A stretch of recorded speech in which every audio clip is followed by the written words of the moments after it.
Solo levelling season 2 അവസാനത്തെ പാർട്ടിലോട്ട് നമുക്ക് വേഗം പോകാം. ഞാൻ Sam and welcome to Sam cook talks. Last എപ്പിസോഡിൽ നമ്മൾ കണ്ട് ജപ്പാന്റെ ഒരു ഐലൻഡിൽ അങ്ങനെ അവസാനം ജെജുവിലെ ആൻഡ് മോൺസ്റ്റർ എത്തുന്നു. മറ്റൊരിടത്ത് യുജിന്റെ ഫാദർ ഹോസ്പിറ്റലിൽ അഡ്മിറ്റ് ആയപ്പോൾ തനിക്ക് എറ്റേണൽ സ്ലംബർ എന്ന രോഗം പിടിപെട്ടായി അറിയുന്നു. ഇതേ സമയം ജിനോ ഡീമൺ കാസിലിന്റെ 80ാമത്തെ ഫ്ലോറിൽ ഡീമൺ നോബിളുമായി ഫൈറ്റ് തുടങ്ങുന്നു. ആ ഡീമൺ നോബിൾ ജിനോയുടെ വൈറ്റൽ പോയിന്റ്സിനെ തന്നെ ടാർഗറ്റ് ചെയ്യുന്നു. പക്ഷെ നമുക്ക് കാണാം ഇവിടെ ജിനോ നിസ്സാരമായി ഇത് ഡോജ് ചെയ്യുന്നത്. ജിനോയ്ക്ക് ഈ ഒരു പോയിന്റിൽ ഡീമൺ കാസിലിന്റെ ഓരോ ഫ്ലോറിലെയും റാങ്കിങ്ങിന്റെ ഐഡിയ കിട്ടിയിരുന്നു. ലോ റാങ്കിങ് ഡി റാങ്ക് ഡീമൺസിൽ സ്റ്റാർട്ട് ചെയ്ത് സി ബി എ റാങ്ക് വരെ ഡീമൺസിന്റെ കാറ്റഗറി പോകും. പിന്നെ ഉണ്ടായിരുന്നത് ഹയസ്റ്റ് എ ലെവൽ റാങ്ക് ഉള്ള ഡീമൺ ലോർഡ്സും ഡീമൺ നൈറ്റ്സും, എസ് റാങ്ക് ഉള്ള ബോസ് ലെവൽ ഡീമൺസും ഡീമൺ നോബിൾസും ആയിരുന്നു ലാസ്റ്റ് കാറ്റഗറി. ജിനോയുടെ ഡീമൺ നോബിളിന്റെ ശല്യം സഹിക്കാൻ വയ്യാതെ അവന്റെ സോഡ് മുറിച്ചാൻ കളയുന്നു. എന്നിട്ട് അവനെ എയറിൽ പൊക്കി വേഗം തന്നെ പണി തീർക്കാനായി നോക്കുന്നു. പക്ഷെ പെട്ടെന്ന് ഇവിടെ ഡീമൺ നോബിൾ പറയുന്നു, ഞാനിവിടെ സറണ്ടർ ചെയ്യുക. ഇത് കേട്ട് ജിനോ ഞെട്ടുന്നു. ജിനോ മനസ്സിലാലോചിക്കുന്നു, ഇതെന്താ ഇത്? ഞാനിപ്പോ കണ്ടുമുട്ടുന്ന മിക്ക ബീസ്റ്റുകൾക്കും മനുഷ്യരുടെ ഭാഷ അറിയാലോ. പക്ഷെ ആ സൗണ്ടിൽ നിന്നും അവന് മനസ്സിലാവുന്നു ഇതൊരു പെണ്ണാണെന്ന്. ജിനോ ഇവിടെ അവളുടെ ഹെൽമെറ്റ് ഊരുന്നു. അവളിവിടെ പേടിച്ച് വേഗം കൈ പൊക്കിക്കൊണ്ട് പറയുന്നു, പ്ലീസ് എന്നോടൊന്ന് ക്ഷമിക്ക്, ഇത് എന്റെ തെറ്റാണെന്ന് എനിക്കറിയാം. ഇവിടെ ജിനോ ഇത് കേട്ട് പറയുന്നു, അതിന് നീയല്ലേ എന്റെ സോൾജേഴ്സിനെ ആദ്യമേ അറ്റാക്ക് ചെയ്തത്. അവളിവിടെ പറയുന്നു, അത് പിന്നെ ഞങ്ങളാണ് ഇവിടുത്തെ ഗാർഡിയൻസ്. വല്ലവനും അങ്ങനെ വന്ന് ഡീമൺസിനെ എല്ലാം അങ്ങനെ ഹണ്ട് ചെയ്താൽ ഞങ്ങൾക്കത് കണ്ടു നൽകാൻ പറ്റില്ല. പ്ലീസ് എന്നോട് ക്ഷമിക്കണം. ഇത് കഴിഞ്ഞ് ജിനോയോട് പറയുന്നു, ഞാൻ നിന്റെ കൂടെയുള്ളവരെ എല്ലാരും കൊന്നു, എന്നിട്ട് നീ എന്നോട് തന്നെ ജീവന് വേണ്ടി ഇരക്കുന്നു. അവൾ ഇത് കേട്ട് പറയുന്നു, അത് കുഴപ്പമില്ല, ഒരു നൈറ്റിന്റെ ഡ്യൂട്ടി അവന്റെ മാസ്റ്ററിനെ പ്രൊട്ടക്ട് ചെയ്യുന്നതാണ്. ഞാൻ ജീവനോടെ ഉണ്ടെങ്കിൽ അവര് ഹാപ്പിയാണ്. ഇത് കേട്ട് ജിനോ ആലോചിക്കുന്നു, ഇവള് എന്തൊരു സെൽഫിഷാ. I mean demon. ജിനോയ്ക്ക് അവളൊരു മനുഷ്യനായിട്ട് തോന്നിയത് കൊണ്ട് സ്റ്റാബ് ചെയ്യാനായിട്ട് അവന് തോന്നിയില്ല. പക്ഷെ പെട്ടെന്ന് അവൻ ഇവിടെ തിരിയുമ്പോൾ തന്നെ ബാക്കിൽ നിന്നും അവൾ സ്റ്റാബ് ചെയ്യുന്നു. പക്ഷെ അതിനു മുമ്പ് തന്നെ ടസ്കയോടെ അവന്റെ ഹൈമൻ ഓഫ് പ്രൊട്ടക്ഷൻ യൂസ് ചെയ്ത് കഴിഞ്ഞിരുന്നു. ജിനോയോടെ തിരിഞ്ഞിട്ട് പറയുന്നു, നീ എന്ത് ചെയ്യാനോ ഉദ്ദേശിച്ചത്? പെട്ടെന്ന് തന്നെ അവൾ മുട്ടുകുത്തി ഇവിടെ പറയുന്നു, പ്ലീസ് എന്നോട് ക്ഷമിക്കണം, ഞാൻ എന്ത് വേണേലും തരാം. ജിനോയ്ക്ക് ഇത് കണ്ട് വിശ്വസിക്കാനേ പറ്റിയില്ല. ഇതേസമയം ടസ്ക് അവന്റെ ലെവിറ്റേഷൻ സ്കിൽ വെച്ച് ആ ഡീമണിനെ എയറിൽ പൊക്കുന്നു. ജിനോയോട് ചോദിക്കുന്നു, എങ്കിൽ നിനക്കൊരു എൻട്രി പെർമിറ്റ് തരാൻ പറ്റുമോ? അവൾ ഇത് കേട്ട് പറയുന്നു, എന്റെ ക്ലാനിലുണ്ടത്, എന്നെ അവിടെ കൂട്ടിക്കൊണ്ടുപോയാൽ അവരത് തരും. ഡീമൺസ് ഈ പെർമിറ്റ് സൂക്ഷിക്കുന്നു എന്ന് കേട്ട് ജിനോ ഞെട്ടുന്നു. ജിനോ പറയുന്നു, സോ അതുകൊണ്ടാണ് എനിക്ക് ഇതുവരെ പെർമിറ്റ് ഇട്ടത്. ഞാൻ അറിഞ്ഞില്ലായിരുന്നു വേറൊരു ലൊക്കേഷനിലാണ് പെർമിറ്റ് സൂക്ഷിക്കുന്നതെന്ന്. ഇവിടെ അവൾ ഇത് കേട്ട് പറയുന്നു, എല്ലാ ഫ്ലോറിലെയും പെർമിറ്റ് എവിടെയൊക്കെയാണെന്ന് എനിക്കറിയാം. എന്നെ സേഫ് ആയിട്ട് ക്ലാനിൽ എത്തിച്ചാൽ ഞാൻ നിങ്ങളുടെ ഗൈഡും ആയിക്കൊള്ളാം. ജിനോയ്ക്ക് ഓഫർ ഇഷ്ടപ്പെട്ടിരുന്നു. പക്ഷെ അവളെ വിശ്വസിക്കാൻ പറ്റുമോ എന്നായിരുന്നു അവൻ ആലോചിച്ചത്. അവൻ അവളുടെ അടുത്തെത്തുന്നു. ഇവിടെ ആ പെൺകുട്ടി നല്ലതുപോലെ ബ്ലഷ് ചെയ്യാൻ തുടങ്ങുന്നു. പക്ഷെ ജിനോ ഇവിടെ ഒറ്റ ചോദ്യമേ ചോദിച്ചുള്ളൂ, എനിക്ക് നിന്നെ വിശ്വസിക്കാൻ പറ്റുമോ? ജിനോയുടെ ബ്ലഡ് ലസ്റ്റ് എന്ന സ്കില്ല് കാരണം തന്നെ അവൾ പേടിച്ച് വിറയ്ക്കാൻ തുടങ്ങുന്നു. അവൾ പറയുന്നു, ഞാൻ ഒരിക്കലും കള്ളം പറയില്ല, ഞാൻ പ്രോമിസ് ചെയ്യുന്നു. ഇത് കേട്ട് ടസ്ക് അവളെ അങ്ങ് വിട്ടുകളയുന്നു. ശേഷം ജിനോ പറയുന്നു, എങ്കിൽ ശരി, നീ എനിക്ക് പെർമിറ്റ് ഒപ്പിച്ചു തന്നാൽ ഞാൻ വേഗം തന്നെ ഇവിടുന്ന് പോയേക്കാം. പക്ഷെ അതിനു മുമ്പ് എനിക്കൊരു കാര്യം അറിയണം, ഞങ്ങൾ സത്യത്തിൽ ആരാണ്? ഇതേ സമയം കഥ ജപ്പാനിലെ ഐലൻഡിലോട്ട് പോകുന്നു. നമുക്ക് കാണാൻ കഴിയും ആ ആൻഡ് മോൺസ്റ്റർ എന്തോ കഴിച്ചുകൊണ്ടിരിക്കുകയാണ്. അടുത്തുണ്ടായിരുന്ന അയാൾ ഇത് കണ്ട് പേടിച്ചു വിറയ്ക്കുന്നു. ആൻഡിന്റെ ശ്രദ്ധയിൽപ്പെട്ട അയാൾ അലറുന്നത് മാത്രമാണ് നമുക്ക് കാണാൻ കഴിയുന്നത്. ശേഷം ആ ആൻഡ് അവിടുന്ന് പറന്നു പോകുമ്പോൾ ഐലൻഡിലെ എല്ലാവരും തന്നെ അവിടെ മരിച്ചടക്കുന്ന കാഴ്ചയാണ് നമ്മൾ കാണുന്നത്. ഇത് കഴിഞ്ഞ് നമ്മൾ വീണ്ടും ഡീമൺ കാസലിലോട്ട് തന്നെ പോകുന്നു. ആ ഡീമൺ അവളുടെ പേര് എസിൽ എന്നാണെന്നും റാഡ്രു ക്ലാന്റെ ഏറ്റവും മുതിർന്ന മകളാണെന്നും പറയുന്നു.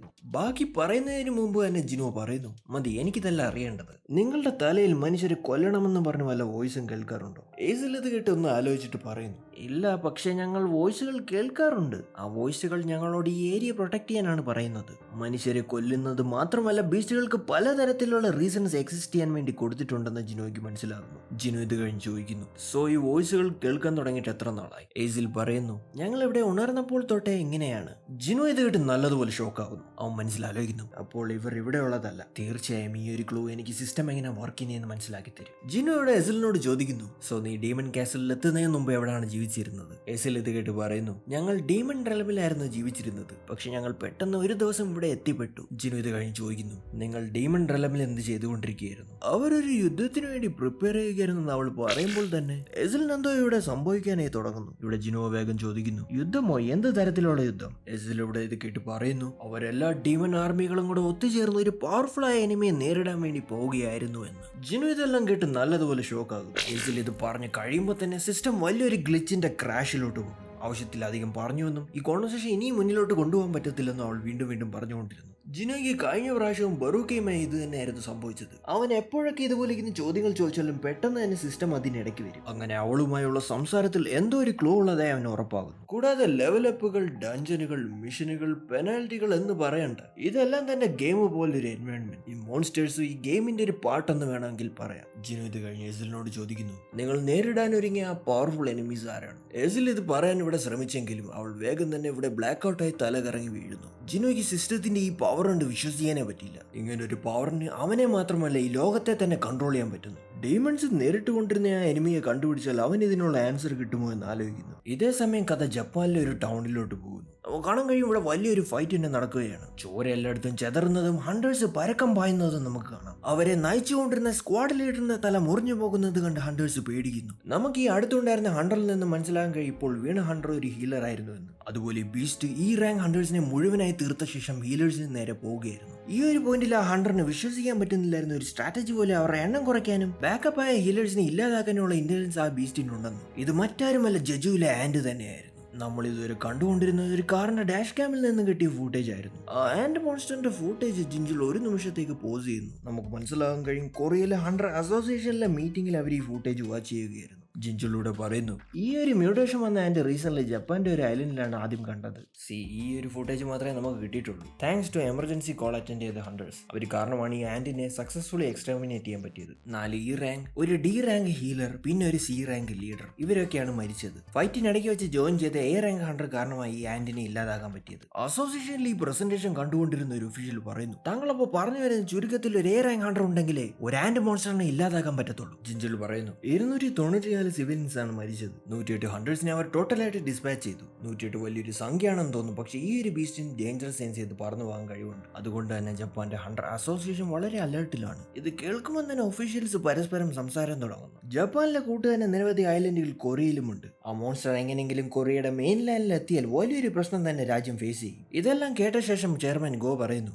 ജപ്പാനിലെ കൂട്ടുതന്നെ നിരവധി ഐലൻഡുകൾ നമുക്കുമുണ്ട്. പക്ഷേ നമുക്ക് എല്ലായിടവും വാച്ച് ചെയ്യാൻ പറ്റില്ല. ജെജുവിൽ നിന്ന് ഏകദേശം 150 കിലോമീറ്റർ അപ്പുറമുള്ള ഐലൻഡിലാണ് ഇത് സംഭവിച്ചത്. അവർക്ക് അത്രയും ദൂരം പറക്കാൻ പറ്റുമെങ്കിൽ എവിടെ വേണമെങ്കിലും അറ്റാക്ക് പ്രതീക്ഷിക്കാം. ഇത് കേട്ട് ഹോളിലുള്ള എല്ലാവരും നല്ലതുപോലെ ടെൻഷൻ അടിക്കാൻ തുടങ്ങുന്നു. രാജ്യത്തിന് ജപ്പാന്റെ അത്രയും മാൻ പവർ ഇല്ലാത്തത് കൊണ്ട് ഐലൻഡുകളിലേക്ക് ഹണ്ടേഴ്സിനെ അസൈൻ ചെയ്യാൻ പറ്റില്ലായിരുന്നു. ഇനി ഹണ്ടേഴ്സിനെ അസൈൻ ചെയ്താലും A റാങ്ക് ഹണ്ടേഴ്സ് അല്ലാത്തത് കൊണ്ട് അവർ ആൻസിന് ഭക്ഷണമാവത്തേ ഉള്ളൂ. അങ്ങനെ മീറ്റിംഗ് ഇവിടെ കഴിഞ്ഞ ശേഷം ചെയർമാൻ ഗോ പുറത്തോട്ട് ഇറങ്ങുന്നു. അദ്ദേഹത്തിന് ഈ പ്രശ്നങ്ങൾ കാരണം തന്നെ നല്ല ടെൻഷൻ ഉണ്ടായിരുന്നു. അതുപോലെ ആരോട് സഹായം ചോദിക്കുമെന്ന് ചെയർമാൻ ഗോ മനസ്സിലാലോചിക്കുന്നു. ചൈന അല്ലെങ്കിൽ റഷ്യക്ക് നല്ല കേപ്പബിൾ ഹണ്ടേഴ്സ് ഉണ്ട്. പക്ഷേ അവരുടെ രാജ്യം വളരെ വലുതായതുകൊണ്ട് ഹണ്ടേഴ്സിനെ സ്പെയർ ചെയ്യാൻ കാണില്ല. എന്നാൽ US-ന്റെ കാര്യമെടുത്താൽ ആദ്യമായി ഒരു S റാങ്ക് ഗേറ്റ് ഇവിടെ തുറന്നപ്പോൾ അവർ ഇഗ്നോർ ചെയ്തിരുന്നു. അതുകൊണ്ട് തന്നെ ചെയർമാൻ അവരിൽ നിന്നും സഹായം പ്രതീക്ഷിക്കുന്നില്ലായിരുന്നു. ചെയർമാൻ ഇത് വലിയൊരു തലവേദന തന്നെയായിരുന്നു. പെട്ടെന്ന് ഇവിടെ ജിഞ്ചുൾ പുറകിൽ നിന്നും വിളിക്കുന്നു. അവൻ ചെയർമാന്റെ ചെവിയിൽ വന്ന് പറയുന്നു, സർ ഞാൻ മീറ്റിംഗിൽ വെച്ച് ഒരു കാര്യം പറഞ്ഞില്ല. ആക്ച്വലി നമ്മളെ ഒരാൾ സീക്രട്ട് ആയിട്ട് കോൺടാക്ട് ചെയ്തിട്ടുണ്ട്.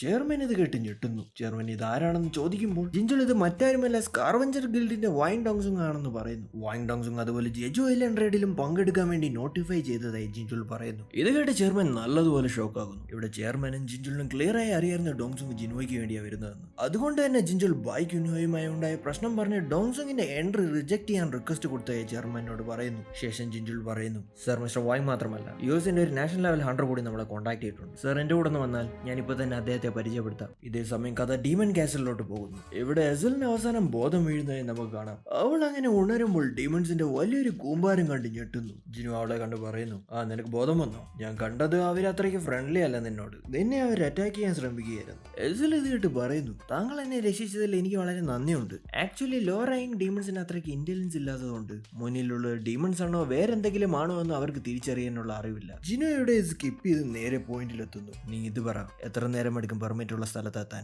അങ്ങനെ ജിനോയും എസിലും ഇത് കഴിഞ്ഞ് റാഡറോ ക്ലാന്റെ ഡീമൺ കാസിലെത്തുന്നു. ഇവിടെ കാസിൽ കയറുമ്പോൾ തന്നെ ഒരു ഡീമൺ നൈറ്റിനോട് എസിൽ അവളുടെ ഫാദർ എവിടെയുണ്ടെന്ന് ചോദിക്കുന്നു. ആ നൈറ്റ് അദ്ദേഹം ഇപ്പം ത്രോൺ റൂമിലുണ്ടെന്ന് പറയുന്നു. അതുപോലെ കൂടെയുള്ളത് ആരാണെന്ന് ചോദിക്കുമ്പോൾ ഇതൊരു ഗസ്റ്റ് ആണെന്ന് എസിൽ മറുപടി കൊടുക്കുന്നു. ശേഷം അവർ അവിടുന്ന് ത്രോൺ റൂമിലോട്ട് പോകുന്നു. അങ്ങനെ ത്രോൺ റൂമിൽ എത്തുമ്പോൾ എസിലിന്റെ ഫാദർ ജിനുവയെ കണ്ടു ഞെട്ടുന്നു. എസിൽ ഇവിടെ ജിനുവയെ പരിചയപ്പെടുത്താൻ ശ്രമിച്ചെങ്കിലും അദ്ദേഹം പറയുന്നു, എസിൽ നീ ഇത് ആരെയാ കൂടെ കൊണ്ടുവന്നത്?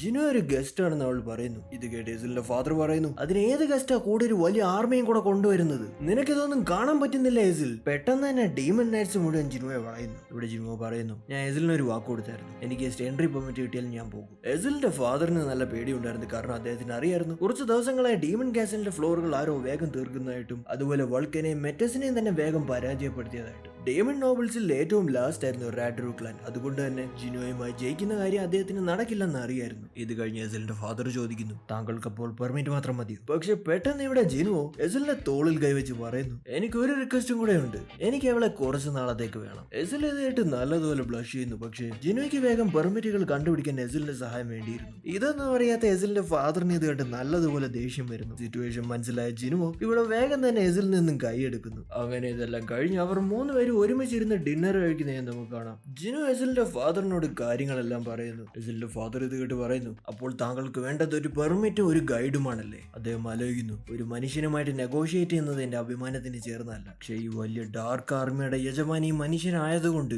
എനിക്ക് അവനുമായി ഫൈറ്റ് ചെയ്യാനും പറ്റില്ല. ഇത് കഴിഞ്ഞ് എസിലിന്റെ ഫാദർ ചോദിക്കുന്നു, താങ്കൾ എന്റെ മകളെ ഡേഞ്ചറിലൊന്നും ഇടത്തില്ലല്ലോ അല്ലേ? ജിനു ഇത് കേട്ട് അവന്റെ വാക്ക് കൊടുക്കുന്നു. ശേഷം എസിലിന്റെ ഫാദർ അവൻ അടുത്ത ഫ്ലോറിലോട്ട് പോകാനുള്ള പെർമിറ്റ് കൊടുക്കുന്നു. ജിനുവയ്ക്ക് ഇതുപോലെ തന്നെ മുകളിലെത്തുന്നവരെ പെർമിറ്റുകൾ ഓരോ ഫ്ലോറിൽ നിന്നും കളക്ട് ചെയ്തുകൊണ്ടിരിക്കണം. പെർമിറ്റ് കയ്യിൽ കിട്ടുമ്പോൾ തന്നെ ജിനു എസിലിനോട് റെഡി ആവാൻ പറയുന്നു. പെട്ടെന്ന് തന്നെ സിസ്റ്റം ഒരു നോട്ടിഫിക്കേഷൻ മുന്നിലോട്ട് കൊണ്ടുവരുന്നു. ഗെയിമിലെ കൂട്ടി ഒരു പാർട്ടി സിസ്റ്റം ആയിരുന്നു ഇത്. പാർട്ടിയിലുള്ളവർക്ക് എക്സ്പീരിയൻസ് പോയിന്റ്സ് ഷെയർ ചെയ്യാൻ പറ്റും. ജിനോയ്ക്ക് അവന്റെ എക്സ്പീരിയൻസ് പോയിന്റ്സ് ഷെയർ ചെയ്യുന്നത് ഇഷ്ടമല്ലായിരുന്നു. പാർട്ടിയിലുള്ളവർ ഫൈറ്റ് ചെയ്താൽ പോയിന്റ്സ് അവർക്കും കിട്ടും. അതുകൊണ്ട് ജിനു ആലോചിച്ച് ഫൈറ്റ് ഒന്നും ചെയ്യേണ്ട, ഞാനല്ല ഹാൻഡിൽ ചെയ്തോളാമെന്ന് പറയുന്നു. അവനൊരു പിശുക്കനാണെന്ന് അറിയാതെ പാവം എസിലൂടെ ബ്ലഷ് ചെയ്യുന്നു. അങ്ങനെ അവർ രണ്ടുപേരും യാത്ര തുടങ്ങുന്നു. ഡെഫിനിഷൻ സർക്കിൾ വഴി പാസ് ചെയ്ത് അവർ അടുത്ത ഫ്ലോറിലെത്തുന്നു. ജിനോയുടെ എസിലിനോട് ഹോൾസിനെ എന്താ കൊണ്ടുവരാനെന്ന് ചോദിക്കുന്നു. ഇത് കേട്ട് പാർട്ടി മെമ്പേഴ്സിന് മാത്രമേ അടുത്ത ഫ്ലോറിലോട്ട് പാസ് ചെയ്യാൻ പറ്റത്തുള്ളൂ എന്ന് അവൾ പറയുന്നു. ശേഷം അവർ കുറച്ചും കൂടെ മുന്നോട്ട് പോകുമ്പോൾ എസിൽ എന്തോ ബാഗിൽ നിന്നും പുറത്തെടുക്കുന്നു. നമുക്ക് കാണാൻ കഴിയും ഇതൊരു വൈനിന്റെ ബോട്ടിലാണെന്ന്. എസിൽ ഇത് പ്രീമിയം ക്വാളിറ്റി വൈൻ ആണെന്നും ഗാഷ് ക്ലാന്റെ ചീഫിന് ഇത് ഇഷ്ടമാണെന്നും അവൾ പറയുന്നു. ഗാഷ് ക്ലാനുമായി നെഗോഷിയേറ്റ് ചെയ്യാൻ വേണ്ടിയാണ് അവൾ ഈ ഗിഫ്റ്റ് കൊടുക്കാൻ പറഞ്ഞത്. ജിനോ ഇത് കേട്ട് ചോദിക്കുന്നു,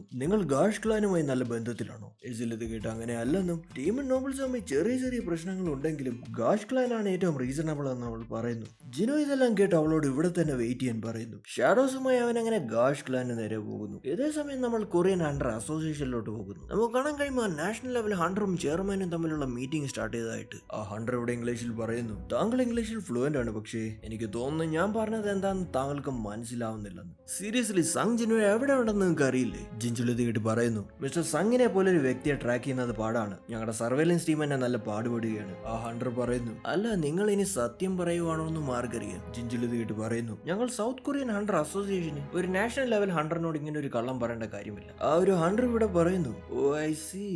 ബൈ ദ വേ എന്റെ പയ്യൻ ഡോങ്സും ഇവിടെ കൊറിയയിൽ ചെറിയൊരു സീൻ ഉണ്ടാക്കിയെന്ന് ഞാൻ കേട്ടു. ജിൻജുൽ പറയുന്നു, അദ്ദേഹം ഒരു എസ് റാങ്ക് ആണ്, അദ്ദേഹത്തോട് എന്ത് ചെയ്യണം എന്ത് ചെയ്യേണ്ടെന്ന് പറയാനുള്ള പൊസിഷൻ ഞങ്ങൾക്കില്ല. ആ ഹണ്ടറിന്റെ സംസാരം തന്നെ ഡോങ്സുങ് ഇപ്പോൾ ഒരു അമേരിക്കൻ ആണെന്ന പോലെ ആയിരുന്നു. ഇത് കഴിഞ്ഞ് അയാൾ ചെയർമാനോട് പറയുന്നു, സങ് ജിനോയെ കാണുന്നതായിരുന്നു ഒരു റീസൺ, മറ്റൊരു റീസൺ ഡോങ്സുങ്ങിന്റെ ഇങ്ങോട്ടുള്ള എൻട്രി ഒന്ന് റിജക്ട് ചെയ്യിപ്പിക്കണമെന്നായിരുന്നു. എന്തായാലും അത് നിങ്ങൾ അങ്ങ് ചെയ്ത സ്ഥിതിക്ക് എന്റെ ബിസിനസ് ഇവിടെ കഴിഞ്ഞു. തീർച്ചയായും എന്തെങ്കിലും ഫ്യൂച്ചറിലുണ്ടെങ്കിൽ ഞാൻ വിളിക്കാൻ മറക്കില്ല. ബൈ ദ വേ ജജുവിലെ കാര്യം ഞാൻ അറിഞ്ഞു, എന്റെ വിസിറ്റ് കാരണം എന്തെങ്കിലും പ്രതീക്ഷ ഉണ്ടായോ?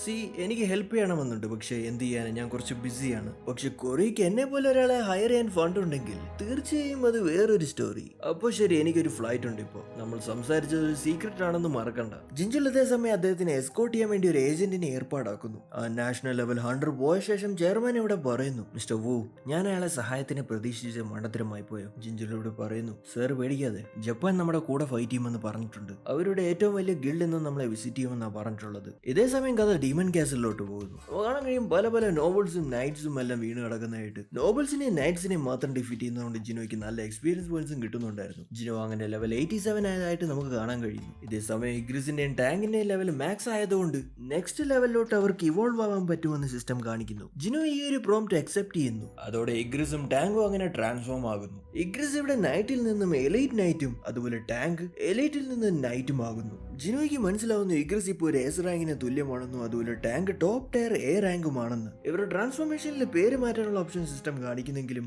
ജിനോ അത് സ്കിപ്പ് ചെയ്യുന്നു. പെട്ടെന്ന് ഇവിടെ എസിൽ പറയുന്നു, excuse me Jino sir. Jino ഇതായിട്ട് സാർ എന്ന് വിളിക്കണ്ടെന്ന് പറഞ്ഞെങ്കിലും എസിൽ ഇവിടെ വീണ്ടും പറയുന്നു, ജിനോ സാർ ഇതുവരെ താങ്കൾ എത്ര ക്ലാനുകളെ തോൽപ്പിച്ചതെന്നൊന്ന് പറയാമോ? ജിനോ ഇത് കേട്ട് അവർ ഇപ്പോൾ 89th ഫ്ലോറിലായതുകൊണ്ട് എസിലിന്റെ ക്ലാൻ ഒഴിച്ച് 9 ക്ലാനുകൾ മുഴുവനായി ഇല്ലാതാക്കിയെന്ന് പറയുന്നു. എന്നാൽ എസിൽ ഇത് കേട്ട് പറഞ്ഞ് ഇനി വരാൻ പോകുന്ന 90th ഫ്ലോർ മുതൽ ഹൈ റാങ്കിങ് നോവൽസ് ആണ്. അവർ ബാക്കിയുള്ള നോവൽസിനേക്കാളും വളരെയധികം പവർഫുൾ ആണെന്നും അവൾ പറയുന്നു. എസിൽ ഇത് കഴിഞ്ഞ് പറയുന്നു, സർ എന്റെ ക്ലാന്റെ കൂട്ടൊന്ന് സംസാരിച്ചു നോക്കിയാൽ ചിലപ്പോൾ അവർ പെർമിറ്റിങ് തരുമായിരിക്കും. പക്ഷെ ജിനോ ഇത് കേട്ട് പറയുന്നു, എങ്കിൽ ഞാനൊരു കാര്യം ചോദിക്കട്ടെ, ഞാൻ നിങ്ങളുടെ ക്ലാനിനേക്കാളും വീക്ക് ആയിരുന്നെങ്കിൽ നിങ്ങൾ എനിക്ക് പെർമിറ്റ് തരുമായിരുന്നു? എസിലിന് ഇത് കേട്ട് മിണ്ടാൻ പോലും പറ്റിയില്ല. ജിനോ ഇത് കഴിഞ്ഞ് പറയുന്നു, ഡീമൺ നോബിൾ സമയം അല്ലെങ്കിലും പ്രശ്നങ്ങളാണെന്ന് നീ തന്നെയാ പറഞ്ഞത്. ബൈ ദ വേ നിന്റെ റാഡിഷ് ക്ലാനെ ഏറ്റവും നമ്പർ 1 ആക്കുന്ന കാര്യം ഞാനേറ്റ്. എസിൽ ഇത് കേട്ട് പറയുന്നു, സാർ എന്റെ ക്ലാന്റെ പേര് റാഡ്രോ എന്നാണ്. By the way Jino sir, താങ്കൾ എന്റെ ക്ലാന് വേണ്ടി ഇതൊക്കെ എന്തിനാ ചെയ്യുന്നത്? ജിനോ ഇവിടെ പറയുന്നു, വേറെന്താവാനാ, എനിക്ക് നിന്നെ അങ്ങ് ഇഷ്ടപ്പെട്ടു.